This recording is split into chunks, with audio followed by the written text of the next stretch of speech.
Welcome to another edition of the Best Business Minds, where we interview business leaders and academics that write thought-provoking books. I'm Marc Kramer, a serial entrepreneur who consults with family businesses and entrepreneurs. Today, we're lucky to have with us Pam Didner. Pam is the author of two books called The Effective Sales Enablement and Global Content Marketing.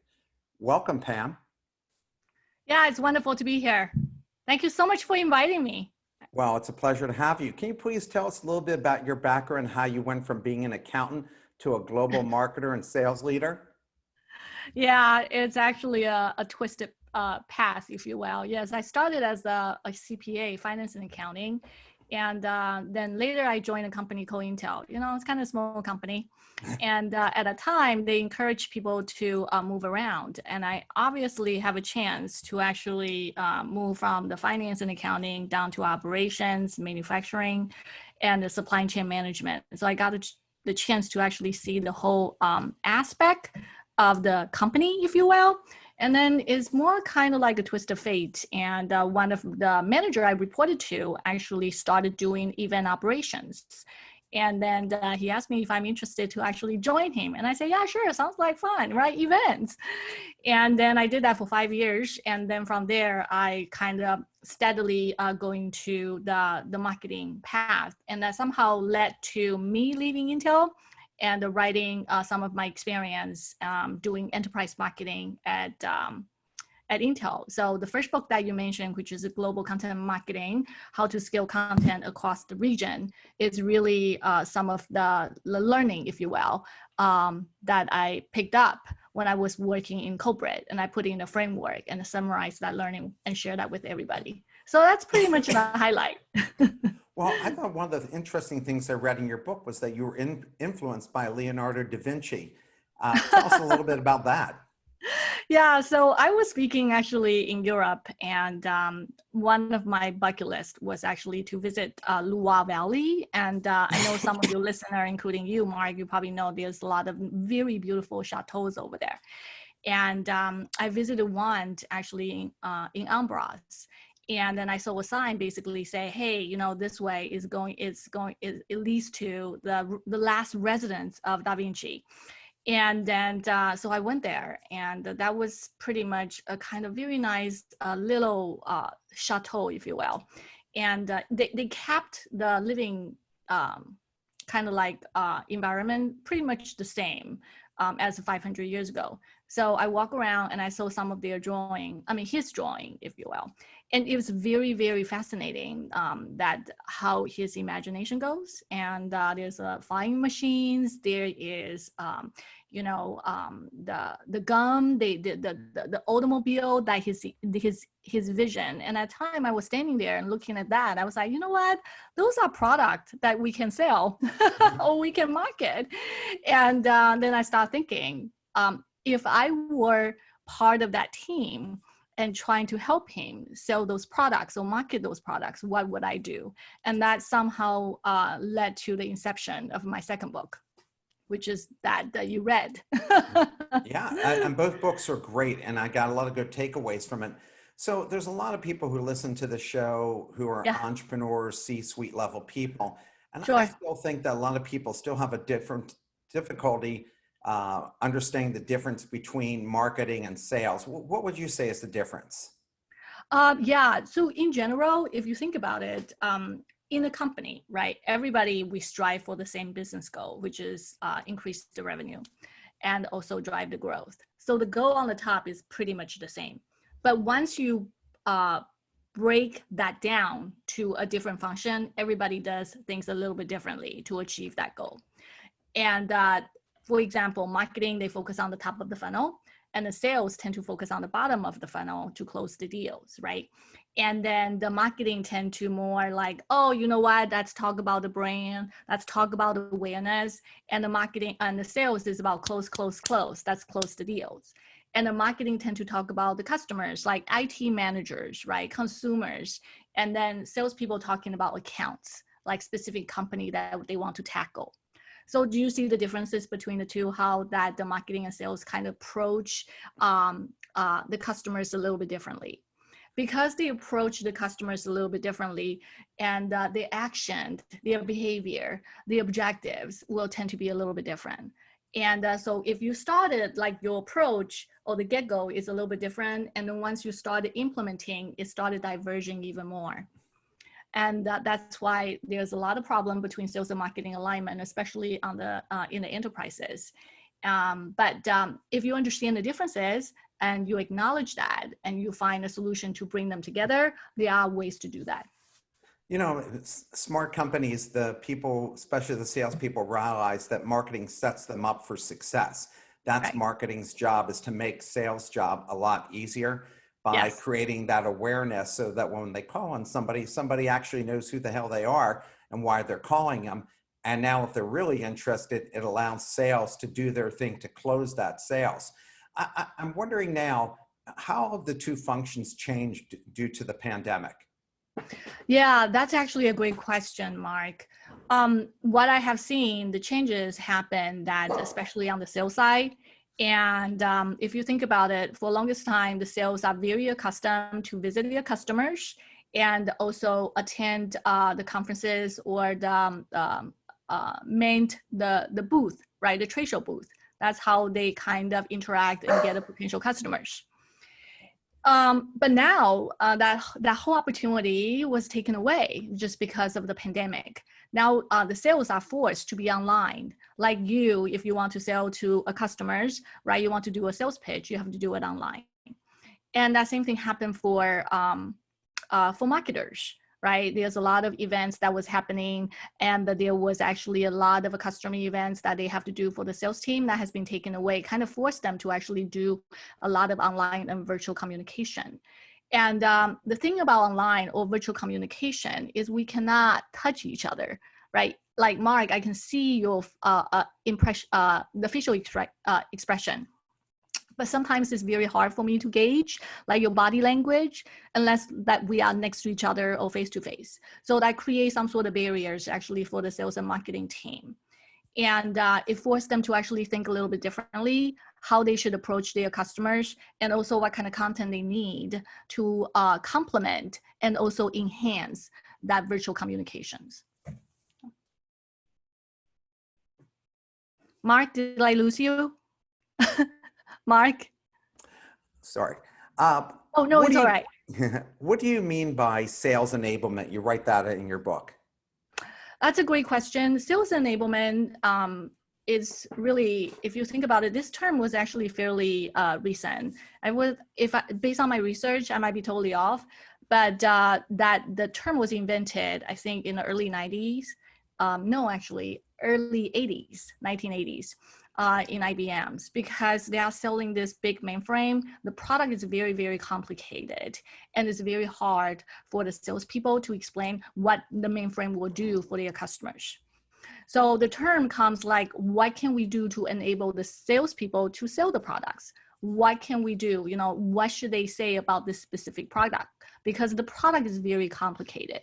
So then over a period of time, that term was morphed, especially in the 90s and the 2000s, as sales onboarding and the sales training. Like with a lot of technology companies that actually blossom in the past 20 years or so, we are creating and inventing product using technology. We are creating the usage that the customers have never thought of. And you have to educate the customers what your product will do. And that's a sales onboarding and sales training. In a way, it's kind of sales education, right? And the way I look at the sales enablement nowadays is that term has been expanded, right, to the marketing side as well, right? There's a lot of things that we do as a marketer that we need to enable our sales team, not just the sales onboarding and sales training part of it. Like we do a lot of email marketing outreach. Well, you know what? Salespeople use, they do the mini email outreach as well. They use email extensively. How can we create the templates to make them more efficient, for example? So the way I look at sales enablement is broader, not just onboarding and the training, is what sales marketing can do to better support the sales team, leverage the existing marketing elements that we have. So in the book, you write about sales teams' efficiency. How do you Mhm. accomplish them being more efficient? I mean, there are certain companies like you work for Intel. I think those things automatically sell themselves, and also they already built such an efficient machine, or Bloomberg, or almost any super well-known brand name product. The salesperson comes in, and IBM, right? Like an IBM salesperson Yeah. rarely ever left without getting the sale, because IBM used to say, if you go with IBM, you'll never get fired. And Exactly. that was That was true. actually a very nice slogan. Yeah. So, yeah, but Mark, what you are looking is a very well-known brands, right? And but let's look at the mid-sized company. Let's look at the small business. Let's look at the startup that Perfect. they have to try to build them up, right? And then the salespeople, they need to be efficient, because a lot of time, if your brands are not well known, and or it's very niche in a specific industry, you need to actually train your salespeople, and salespeople needs to spend a lot of time educating or looking for prospects, right? Like salespeople, as far as I know, they spend 4 or 5 hours a day, right, looking for the prospect and to find a way to actually talk to their customers. So because they spend so much time sometimes looking for prospects or trying to find the content that they need, and I always think, what can marketing do to actually help them? So they can spend less time looking for content, or they can spend less time thinking about what would be the talking points. So that's when you are talking about, how to make them efficient, that's the little things I'm thinking about. What can we do to actually make their job a little bit easier? Is it important for marketing people to go out on sales calls? And when they do, what should they be learning when they go out on those sales calls? Oh yeah, it's very important. And it took me a long time to find a way to support my sales team better. And when I started, I think like a marketer, and I always like, oh yeah, this is the piece of content I created, you should use it. Right. That kind of mentality really doesn't apply to on the sales side, to be honest with you. You need to think, you need to have a sales mindset. You need to understand how they think, and also how they communicate with their customers and also prospects. That the way they communicate is always needs to facilitate or talk about how to move the salespeople to the next stage. I mean, the customers to the next stage, like closer and closer to win the deals. Does that make sense? Yes, So of if course. you, yeah, if you actually go on the sales call with them, and you can sit there, be a scribe, a note taker, right? And then listen to their conversation, how their conversation go, and also how salespeople present themselves and share the content. What kind of stuff they usually pull out to actually share that, or how did the conversation? What did topics and questions that the customers usually ask?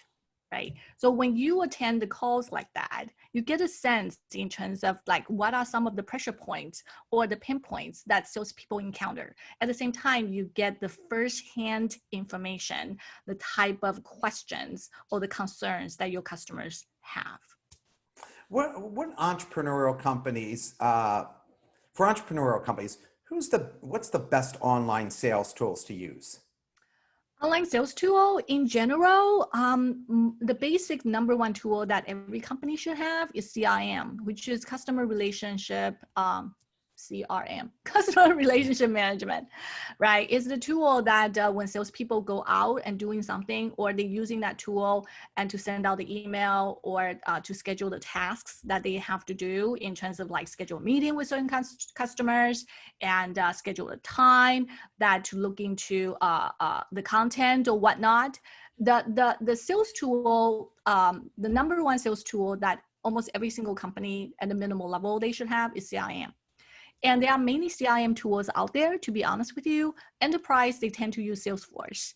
And then the mid-sized company, there are so many out there, the Pipedrive, that one I can think of at this time. But if you do a search on Google and say, hey, best CRM tool for mid-sized company, or best CRM tool for small company, or best CRM tool for the healthcare, right? Enter into the vertical segments or the company size, and you can actually see. And it's very hard for me to recommend a specific sales tool. It really depends on what you need, what your needs are, and identify what your needs are, and then have the vendors come to you and talk about their capabilities. Then you can determine what is appropriate for you. There was an Indian company I think you've mentioned before, and I think it may be the tool you use. Yes, yes. So I use Zoho, Zoho, and Mark, you are totally right. And the tool I really like, the company I really like is they actually are very integrated. It's kind of like Microsoft created the Office Suite, right? The Office Suite has the Word, have Excel, and your PowerPoint. So it's kind of take care of all your basic online communication needs. And think of that as Zoho. So Zoho is kind of like Office Suite, but specifically for managing a small companies, right? They have a Zoho, they have a sales and marketing tools like a Zoho CRM, Zoho campaigns, and they have form, they have survey, everything like in one umbrella. So you don't have to go to Google Form, or you don't have to go to Salesforce, or you have to use SurveyMonkey surveys, right? So all that is in one place. They also have accounting software, HR tool, and also collaboration tool like project management. So it's everything into one. And I like that a lot because they build that suite. So there's a specific elements that will already be integrated. Does that make sense? Oh, of course. So that's the tool I use. I marked it down because I'm a Microsoft user and I use Microsoft Office, but I kind of think everything you described would be really valuable for me to go and use as an entrepreneur. So I appreciate your recommendation. So let's talk about your book, Global Content Marketing. In your book, you have good suggestions about how startups and early stage companies should market themselves. Could you share some of those ideas? Yeah, so I did mention in the book in terms of, okay, global content marketing, how to scale content across the region. And when I wrote that book, I was an enterprise marketer, right? All my experiences tend to be on the big corporation. And obviously to do content marketing in a small startup is pretty hard. I understand. I totally understand. And I started looking into, okay, how do you make that whole lot more nimble and flexible for a smaller company? And for startup, obviously, if you kind of like at the early stage or the Series A stage, you don't have a lot of money, and but you need to market yourself, right? And I always make a suggestion to my startup clients: don't spend any money on marketing. Initially, get your product right first. And then second thing is hire a great salesperson, a biz dev specifically, right? They can go out to sell. And everything that you create in the early stage, especially content, should be sales centric. It's everything you create on collaterals, marketing communication needs to help sales close deals. Right? That's the early stage. Once you get to a certain point and you got several sales deals and you have some cash in the pocket, then you can start thinking about marketing. And for that, from my perspective, initially, you only need probably one person. Like a person can actually think and in terms of what needs to be done, and also can create, like can create content very quickly, right? And then upload it to a WordPress or send it to a social media. So you need to be very nimble, and trying to find somebody is both kind of like a thinker and doer, but more on the doer side. Right? And try to get that done, and always about execution, right? And then once you build some sort of momentum, then you can build your team over time. You mentioned a raft of sales methodologies, spins, neat, snap, to name a few. How does one figure out which approach is best for the customer and the marketing sales team skill set? Yes, I mentioned probably like 10, 15 sales methodology. And like you mentioned a couple of them. The most famous one is probably value selling or solution selling, right? And again, that started pretty much in the early 80s. And rather than to sell just your product, like, oh, you know what, buy my mainframe product. Well, mainframe, what is that? But if you're talking about solution and also value, what mainframe will do, and talk from that perspective, and that tend to resonate with the potential customers so much better. So that's the value selling and the solution selling. Another sales methodology that tend to be very, very popular is called challenger selling. And they divided like salespeople into like 5 categories. I don't remember all of them. One of them is kind of lone wolf. The other one's reactive problem solver. And then there's another category for challenger. So challenger follows specific methodology called teach, tailor, and control that you teach.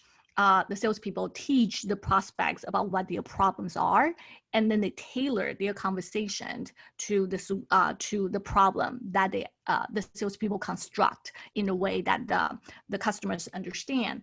And then you control that conversations with your customers. So that's a very famous one, or most common one when people talking about sales methodology, the challenger. And to answer your question specifically in terms of what is good, all those tend to be pretty popular in the sales universe. And in general, the VP of sales will make a decision in terms of which one they want to go after. You kind of have to look at your own sales cycles and how you sales, and then again, talk to the vendors, understanding what is the best methodology that works for you. How can salespeople better understand marketing to get the most out of marketing's capabilities? Because I think they're like hammers and they think everything's a nail. Oh my God. First of all, Mark, salespeople don't want to understand marketing. They don't have time. And I try to explain marketing to them. Most of the time they were like, oh my God, can you tell me something else? Can you just tell me what content I can use and I can use it? And I really run into any salespeople want to understand marketing, and nothing against the salespeople when I say that. And I'm not bitter or negative about it. It's just a matter that I'm incredibly busy and their priority is different than mine, right? And there's probably only about 2 or 3 salespeople that will come to me and say, hey, tell me what you do, right? Very few. And the most of the time is me tailor my conversation to them. Like I will say, hey, we are doing this co-marketing and with so-and-so, and I just want to make sure you're aware of it. And because of this effort, we're creating a couple pieces of content that we think that you probably can use, to that extent. But if the salespeople want to understand marketing, oh my God, I would literally just invite them to dinner and then we can sit down and talk about marketing. But I understand that salespeople are very busy, but yeah. Do you think everybody who goes into sales really should maybe start in marketing so they understand the strategic significance of figuring out what's the best strategy to make their lives easy and why certain tactics make sense before they actually go out and sell product in the field?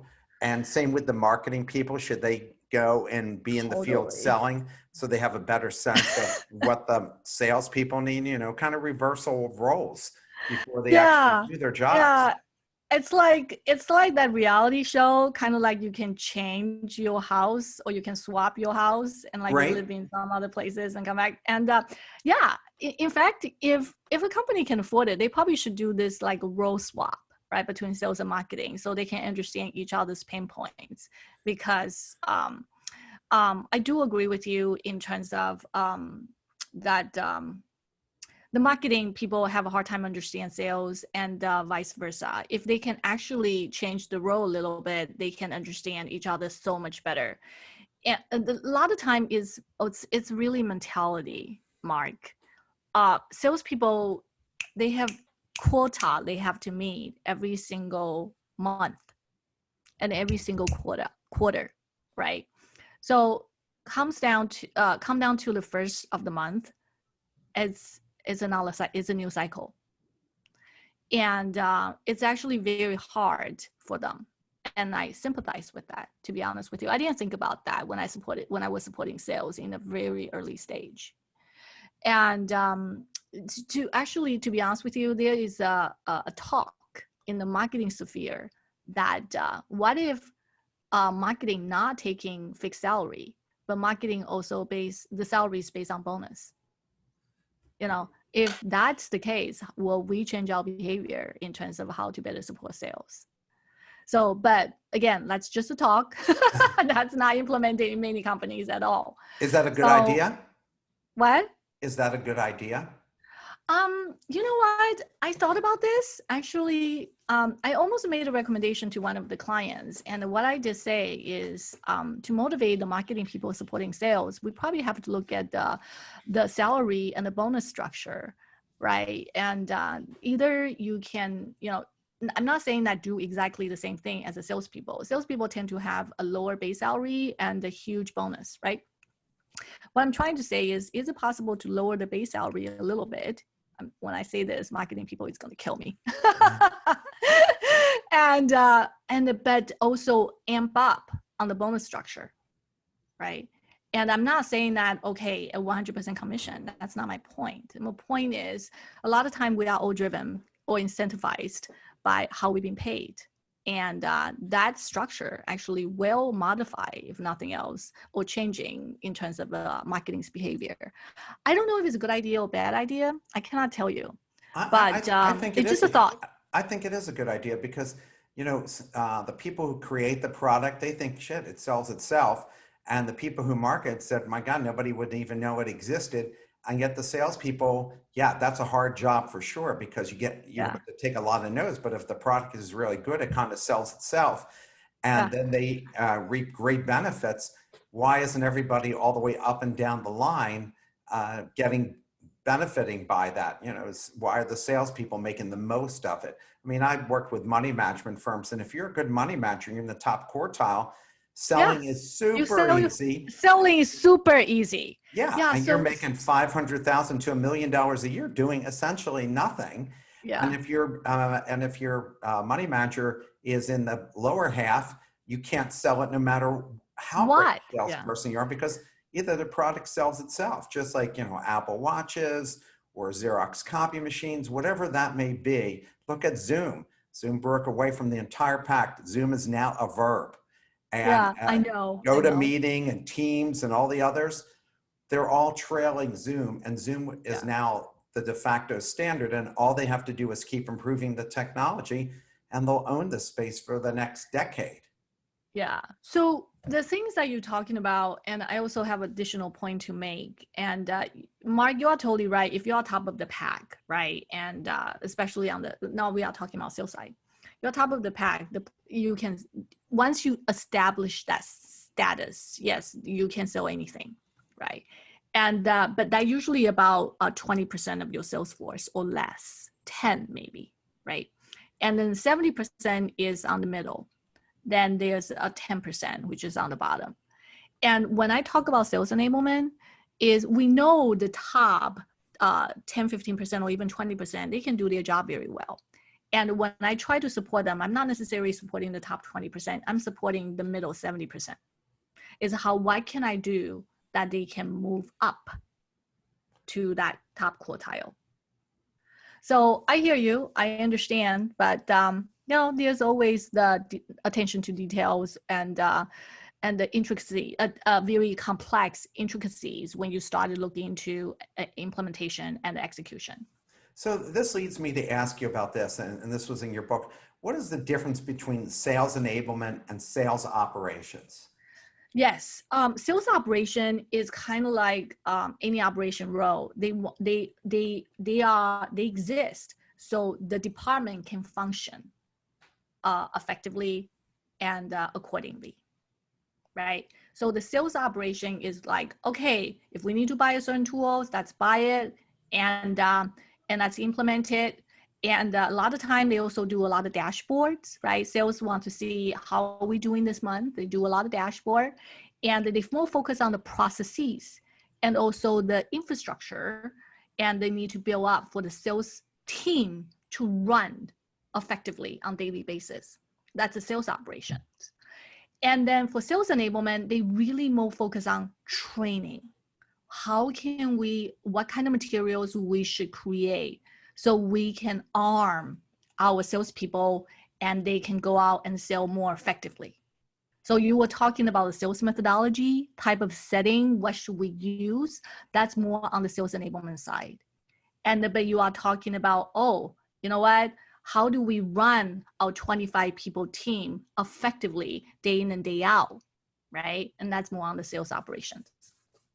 I have a question here. What is the hardest product or service you've ever had to sell, and what was the outcome, and what did you learn? Oh my God. The hardest product to sell is actually services. And if you actually have a product like iPhone, or even you have just a pencil, right? It's something that people can see and feel.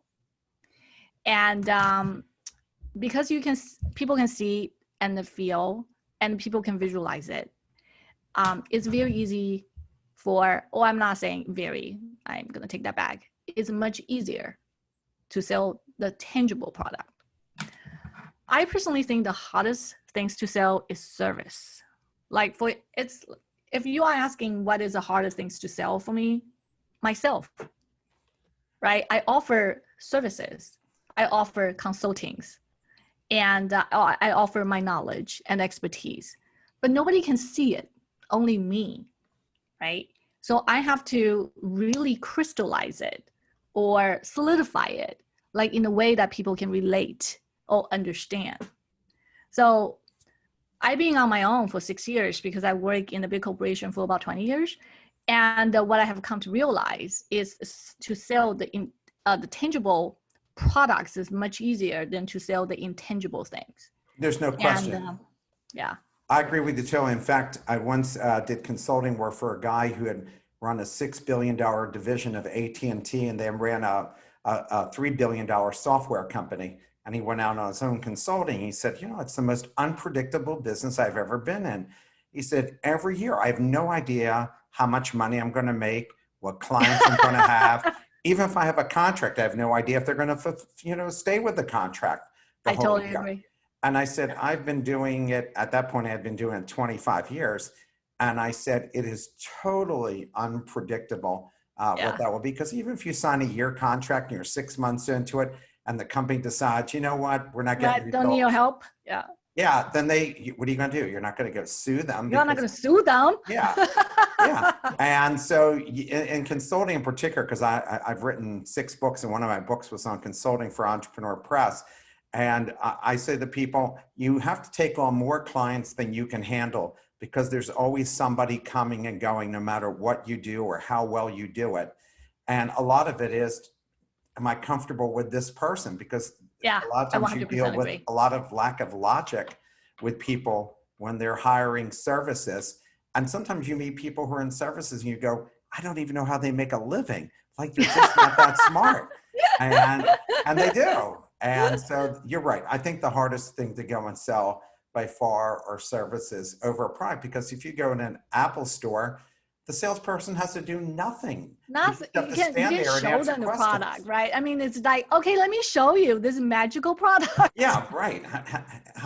I remember I was working with an entrepreneur, and she was looking for a salesperson. And I said, we need somebody who sold something that no one ever heard of before. And she said, what do you mean? I said, well, you're interviewing all these people from Hewlett Packard. And she ended up hiring a guy from Bloomberg. I said, Bloomberg sells itself. Somebody comes in and they've already are predisposed to buying the Bloomberg terminal. You need somebody who's actually sold something nobody has ever heard of before. And I 100%. That's such a wonderful insight, Mark. That's wonderful. Yeah, I agree with you. That's the hardest part. Like, you can sell stuff that nobody has heard before. Yeah. And make a living out of it. Oh my God.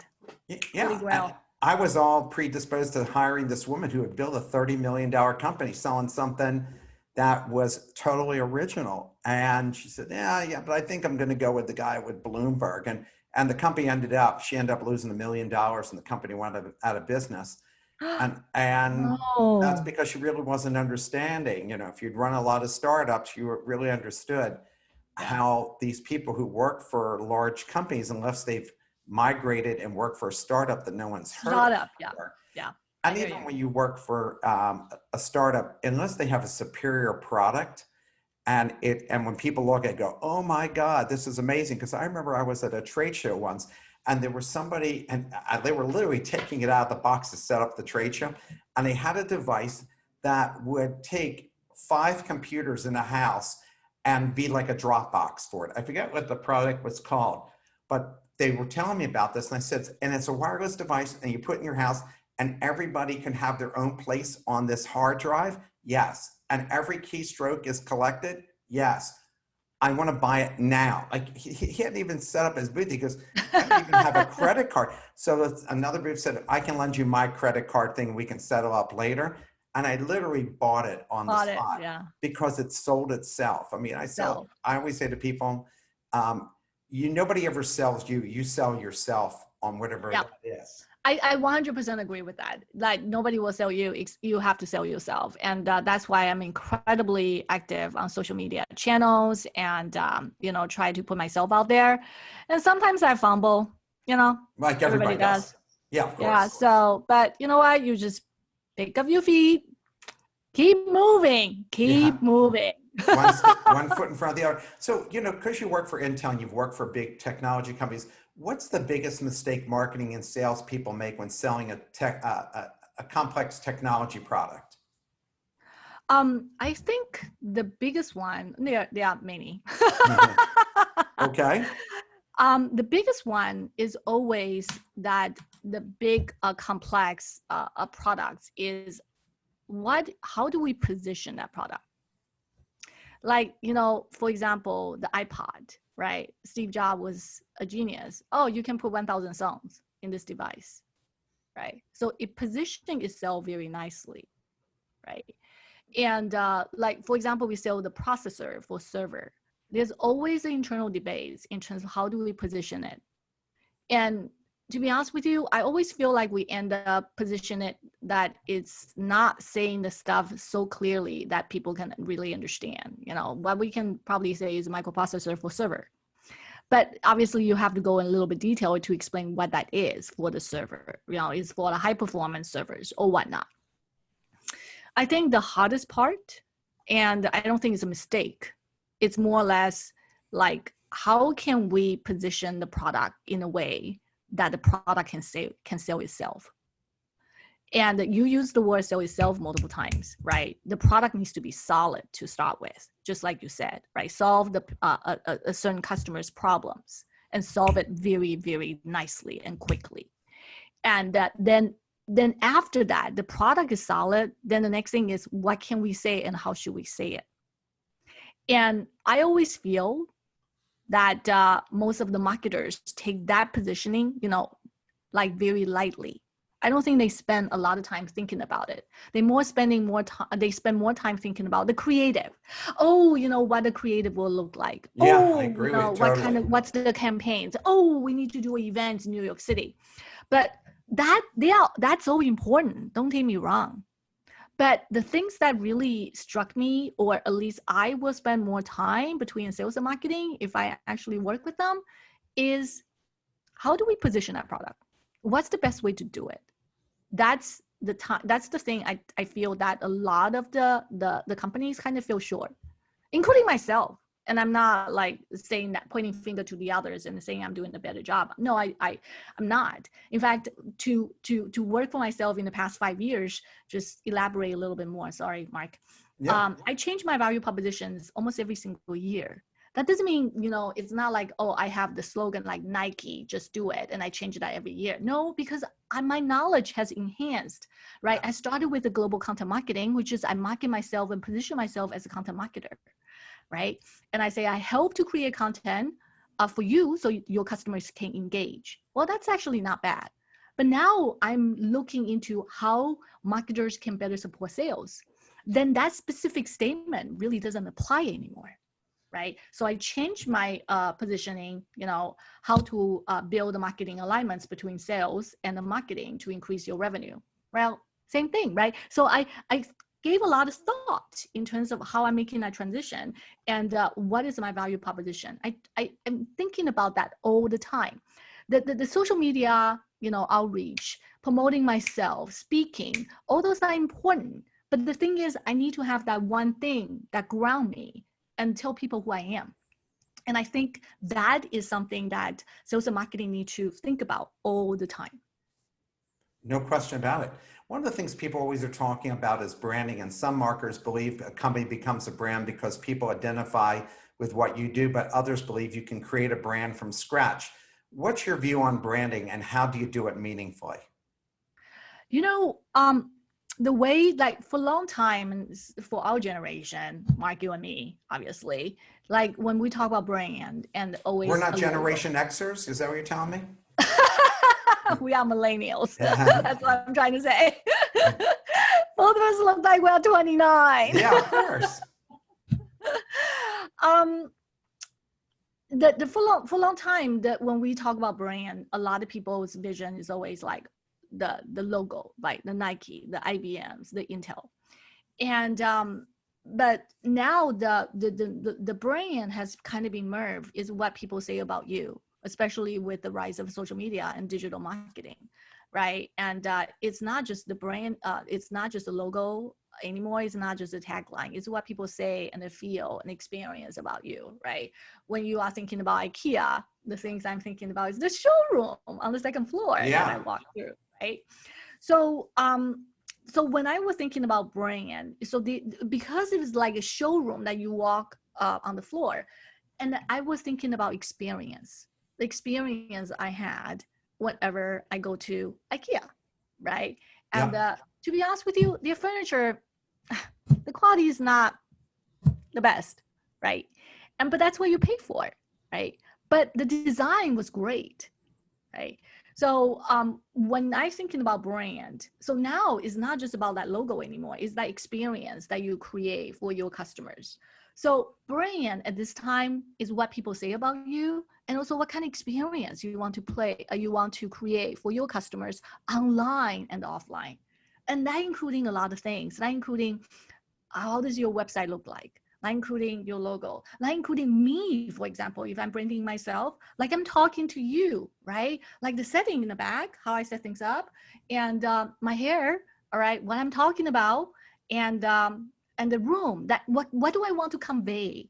Does that make sense? Of And things course. get a whole lot more complicated when you are online, right? And there's a lot of details you have to think it through.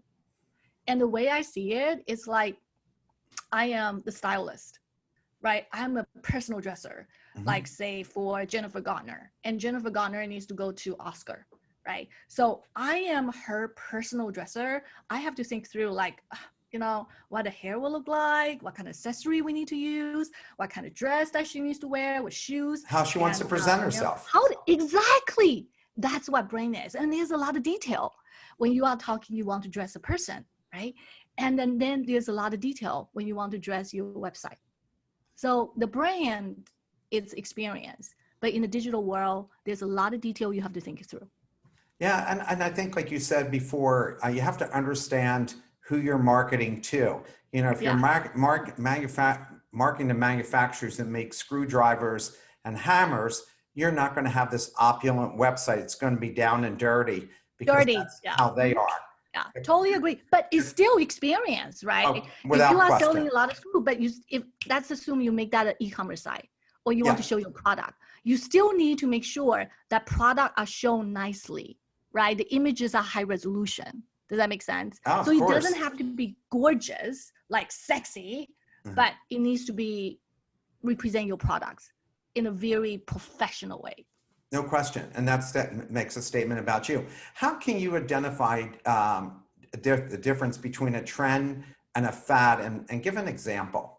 Fad. Because you talk about that in your book. Yeah, I did. So the example I use is AR/VR, which is augmented reality and virtual reality. All right. And Facebook, Mark Zuckerberg actually did kind of like AR/VR day, probably last week, and talking about the next generation of their AR/VR platform called Quest. And it's actually a goggle, but once you wear the goggle, you are entered into the virtual reality realm, right? And it's actually very real. I use it. It's like if you are wearing that and you are looking down and then on the cliff looking down at the Grand Canyon, super cool. It's very, very real. And so that is the trend. So moving forward, right, we are longing for that 3D experience, right? It's going to move and transition our current 2D experience to 3D. Right. So fad is like, for example, Pokemon. So Mark, do you play Pokemon ever? My daughter was a Pokemon aficionado, my younger daughter. I bought So everything Pokemon, including, clothing and everything else for her. Very good. I played Pokemon for like 3 or 4 months. I went to a like level 17. So Whoa. what they did is pretty much you can have a Pokemon character overlaid with like the real environment, augmented reality, right? So you can actually, when you are inside that platform and then you are just using your phone and then you kind of showed using your camera to show the current environment, and then you play Pokemon, you can actually overlay like a Pokemon character on top of it, right? So that is kind of like using AR as a part of a feature for that app. And to me, that's great, but that to me is not trend. Does that make sense? Yeah, of That's just course. Yeah. something that a lot of people say, oh, that's a trend, for the future gaming industry. I Yeah. don't know about that. That's not a trend, that's a fad, Yeah. right? So that, 100%. do you see the difference between the two? Yeah. Yeah. In the book, you talk about empowering buyers. Right now, it seems to me that the buyer is in total control because of the internet. Can you please elaborate? Yeah, so there is a study basically said like 57% of the buyers will do their research and actually have a very solid understanding of what they want before they contact sellers. So in the past, right, and before the internet era, like a lot of time the customers get the information directly from the sales team, right? Sales team share the information, tell them what their products are, and the knowledge is not necessarily fully transferable, right? Unless somebody tell you, right? But internet obviously break that, and knowledge is prevalently available. I mean, literally, you want to learn code, you can learn code. You don't have to go to college, right? And if you want to learn how to draw, guess what? You not necessarily have to go to an art studio locally. You can also learn that on YouTube. And because the knowledge is so prevalent, and I wouldn't say free, but you can get a fairly decent knowledge. Therefore, people tend to educate themselves before they contact sellers. So as a salesperson, you cannot just go there and do your typical sales pitch. You need to understand what kind of knowledge that person has, and you tailor your pitch to that person. And so with that being said, there's a lot of conversation basically in the industry. Oh, you know what? Buyers have a control and the sellers don't. I'm not necessarily agree with that statement, to be honest with you. The thing is, you are right. As us, you and I, we are customers, we are consumers. We have total control what we want to read, what we want to consume. But the sellers or the brands also have a control. They have a control what they can share with you, right? If they want to promote certain piece of content, they have a pay media dollars behind it. They can promote it. So in a way that the media people or the brands, they still have a control. They cannot control what you see, but they can control to be syndicated to certain places that you are. Does that make sense? So 100%. So I'm not 100% in agreement that, oh, you know what, the buyer is in 100% in control. There's a certain things that brands or the marketers can do to influence their decisions. And yes, the control is in that they have a control in terms of what they want to consume. I get that. But you also have a control and influence in terms of what you want to do and share that information with them and allocate your media dollars effectively. Hence why you have an Apple phone and I have a Samsung. The Samsung people did a good job of selling me, and everybody said, no, you're crazy. You should get an Apple. But Samsung has actually outsold Apple, and Samsung has phenomenal apps, and it's a great phone for that. But you're right. I mean, certainly their way of marketing and getting to me and pushing me in that direction was what got me to buy their product. Would you say, Mark, can I add additional point on that? Yes, of course. So Samsung has done a fantastic and a phenomenal job, by the way. And it got me too, by the way. And so I had a conversation with my husband. So in my household, we are like divided, okay, like a Republican and Democrat. Yeah. And like my oldest child and my husband, Android platform. Me, my youngest child, Mac. Apple platform. So like we cannot even reach a freaking agreement Of course. on which platform to use in my household. No kidding. And so I always watch commercials. Not that I love commercial, I don't. But I watch commercials just to understand what their talking points are, you know, what's their creative development. And I have to tell you, Samsung's commercials, fabulous. I almost switched, almost. Haven't gotten me yet. I almost switched last year.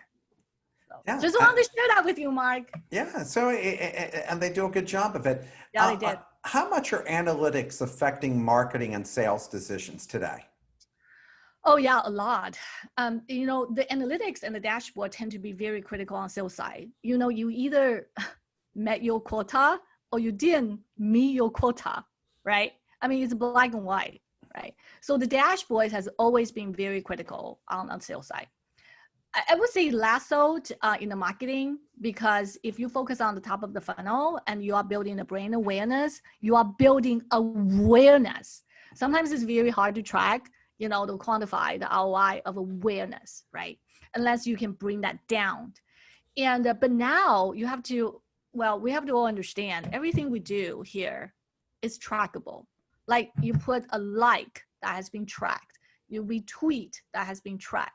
So everything that you do on digital, everything you do, including you upload a picture like in your photo library that you are not sharing, everything you do is tracked somewhere.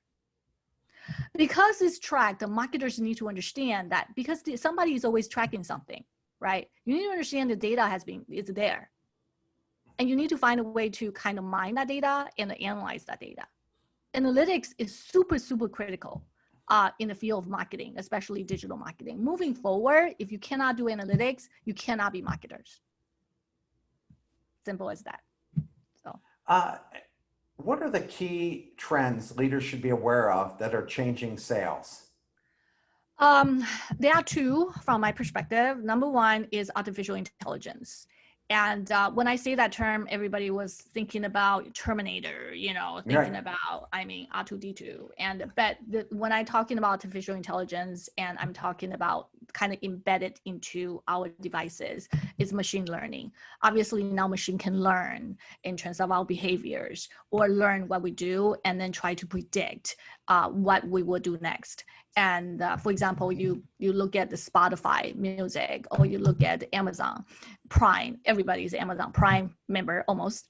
And you buy something, they always have a recommendation what you should buy next, right? That's machine learning at work. That's really artificial intelligence in work, right? You talk to Siri, hey Siri, and they go, haha, right? That's artificial intelligence at work. It's really machine trying to learn your behavior and the machine will give you the answer you need.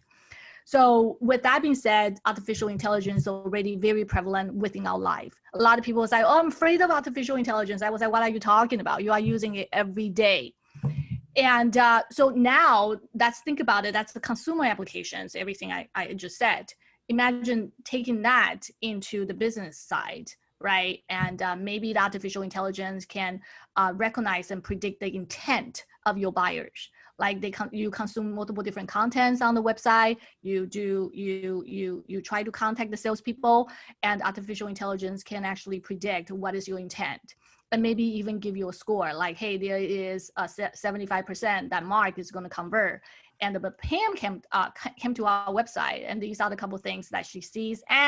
She's not going to convert 50%, right? So you can actually use artificial intelligence to gauge the intent of a person. Not that the AI would do it right every single time, but it certainly can have that capability. And the other thing is the voice activation, right? For the longest time, for about 25 years of the internet is always text driven. Right now, slowly in the past 4 or 5 years, almost like the Amazon Echo and Google Homes are entering the household. Right now, we are using the voice activation to actually talk to a machine. Right, Alexa, do this. Alexa, remind me this. Alexa, this. Alexa, that. Right, that is literally again, it's all right. Stop, Alexa. My Alexa just responded. Anyway, Stop, Alexa. Anyway, with that being said, you need to understand that the voice activation will have impact on the business front as well, right? So what would that be? And as a marketers and sales, how can you take advantage of it? Not that you have to change your behavior today, but there's something to think about as part of your annual planning. What are the key trends you're seeing in marketing? I would say very similar as well, but another thing I'm saying is it's not necessarily a trend. It's more or less the senior management's request. Remember I said that everything we do in the digital marketing is trackable, right? Especially when they come to your website, your clicks, the content you consume, whatever you do, it's people are tracking you. You know, the big brother is watching. And the trend I see, because everything is trackable, and I ran into this actually with one of my clients, a VP of sales, just basically plainly asking me, so now you're telling me everything is trackable, why can't my marketing people tell me the ROI and also their impact on my revenue? That's a fantastic question. You know, as a marketer, if everything is trackable right now, how can we build a system to show that we have an impact on the sales side, right? So the trend I see is you really need to define you need to articulate your contribution, your ROI very well. Otherwise, you know, whenever there's a downside or a recession, the marketing's budget is always is the first one get cut. So you really need to demonstrate the value. And it is, it's stupid, but it's always the thing that gets cut first, which I know, is that amazing? doesn't make any sense. I mean, it's the last thing it should be cut. I see it now from my own marketing practice that people start cutting marketing budgets, and I'm like, yeah, but every month you don't market, that means you're 6 months to a year away from landing the sale. So I 100% agree. yeah, so why would you do that? I just had that experience with a professional service firm, and they said, well, we want to wait till COVID's over. Okay, but by the time COVID's over, all the the clients you were hoping to get will be snapped up by other people who are making sure that they stay in people's minds. Once you disappear, you're gone. And it's just like, you know, just like exercise. Out of sight, out of sight, out of mind. Yeah. I mean, if you, you know, they say is if you are in top condition and you stop exercising for 2 weeks, use 25% of your muscle. If you stop exercising for 6 weeks, an entire year's worth of work just disappears. Mark, that is so well said. Yeah. That is so well said. Yeah. So my last question to you is, how important is it for CEOs to either have marketing or sales or both skills to succeed in this global, fast-paced environment? You know, that's a good question. I mean, if you are a CEO, to be honest with you, I have known some CEO are natural salespeople, incredibly natural. Like they sell their stuff like no one else. And I have seen some CEO, they have a very good communication skills, and they know like how to be marketing savvy. I always have this thought, being on my own for 6 years and marketing myself. And like I said, marketing myself is a very difficult job, especially my offering is service, right? Consulting, knowledge, expertise. And I come to realize, and this is just me walking that journey, that everybody needs to be a marketer, including salespeople. 100%. In the digital world nowadays, you need to learn not just how to market your product, you need to know how to market yourself. In a way, everybody needs to be a marketer. And it's not like, oh my God, you have to start creating commercial or you have to be a creative person. No, it's how you position yourself and how to get what you want. That sounds bad. Like how my sons always come to me. Right, we learned that as kids. If they want something, my youngest child always think like when is the best time to talk to mom? And what should I say that she will say yes? Yeah. And my oldest child was like, never take that into consideration. Just barge into my room and say, I want this now. You know what I'm saying? So it's like totally different approach. So I personally think that everybody needs to learn to be a marketer. So. Well said. Well said. Well, thank you so much. You were terrific. I really enjoyed interviewing you, and I look forward to hearing about your next book. Thanks a lot. I really appreciate it. Wonderful. And thank you so much for inviting me. A pleasure.